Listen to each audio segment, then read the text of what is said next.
that is metal pieces of his bearing. Oh geez, that's some shot. All right, we got Sean here with German Shepherd Designs, correct? That's right. Yeah, German Shepherd Designs and soon to be Shepherd Motorsports. Also changing it up. We are changing it up, yes. Awesome. So we are gonna start doing what we call some tech tips.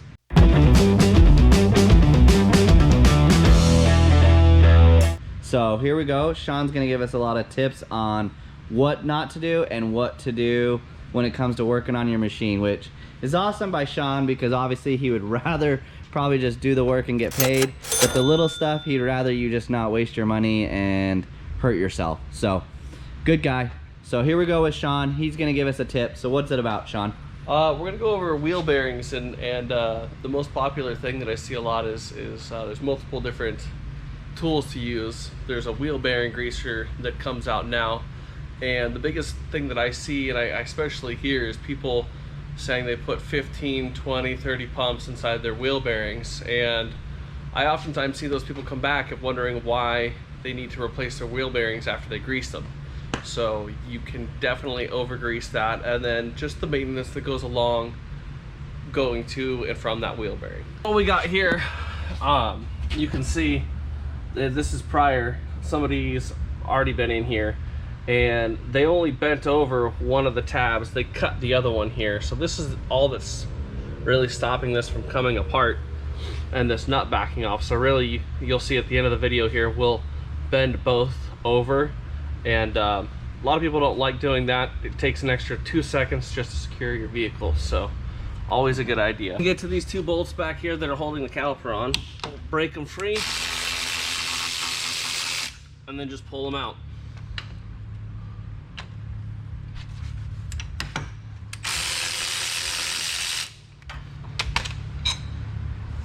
And then just like that, we can move our caliper up and out of the way. This machine, his wheel bearings are actually okay. So I have one that I took off a machine earlier, and we're gonna go through that one. But since we're here anyway, showing you guys these cool tech tips, we're gonna pull this pin and replace it and use this machine as an example. On average, you would say, what is it, 3 to 5 squirts of grease, correct? Yeah, on average you're about 3 to 5 at the max. I'll show you why in a minute. Any more than that, then you're just really doing damage to your own bearings. Yeah, it's just limited space inside that bearing. And then we're gonna want to that out.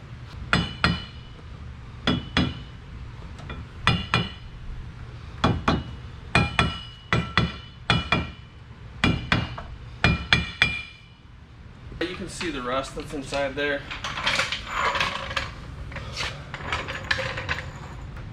What I'm gonna do is sheet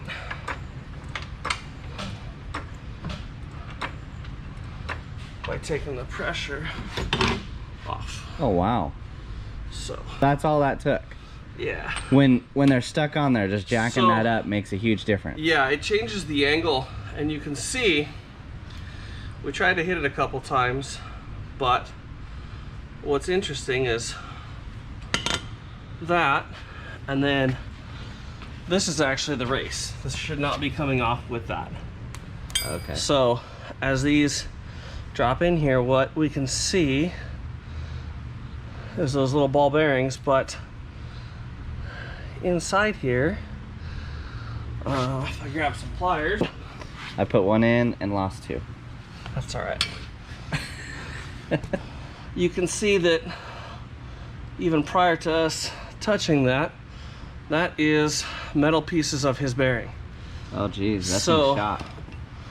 This thing, while we initially were just going to be using it for this video, this is actually, those bearings shouldn't be dropping out of there. Let's see if we can get a light and show you. You can see that race inside has disintegrated. So this is a good reason for maintenance, is get a new one. What I like to do is I actually we'll heat that up just a tiny bit. I'll freeze the bearing, place it inside, press it inside this hub. So when you freeze the bearing itself, it constricts, shrinks, slides in real nice and easy, and then you can put everything back together. So just not as much smashing it to get not it in. as much smashing, yeah, and you're less likely.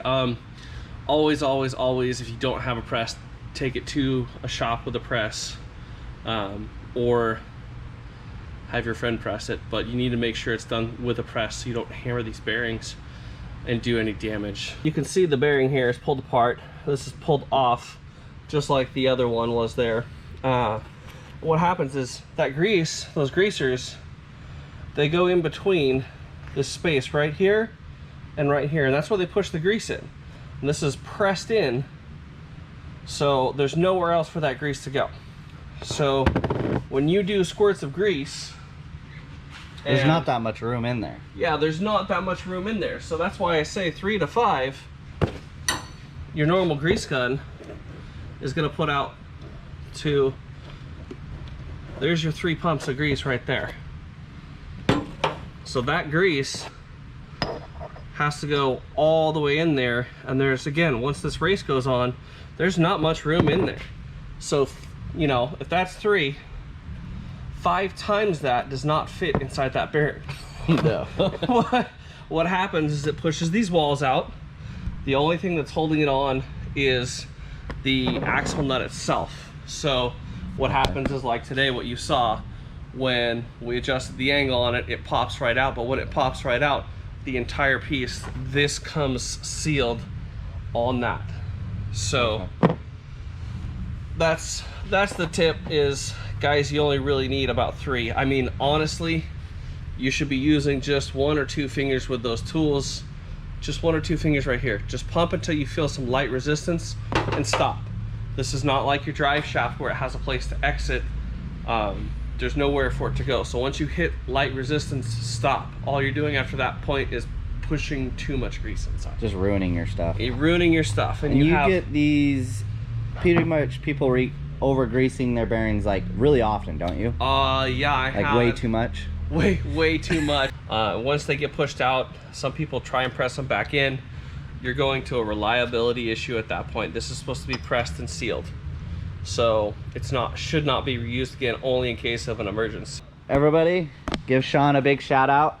Tell him thanks. Guys. Support his business, because like I say, he could just pick up the work, but instead he's just trying to help you guys all out in the side-by-side world that are working on your machines yourself. So little tech tips, we're gonna try to do these pretty consistently, just to kind of give you a few tips and a few things what to do and not to do. My name is Sean. I'm Shepherd Motorsports. 503-851-4756. We are on Facebook at German Shepherd Designs. Come on down, see us, guys. Like I said, I mean, I don't mind taking your money and fixing the car, but all the little stuff that we can do preventative, let's save you guys the money and just keep your machine running. Awesome guy. So if you haven't hit that subscribe button, hit it.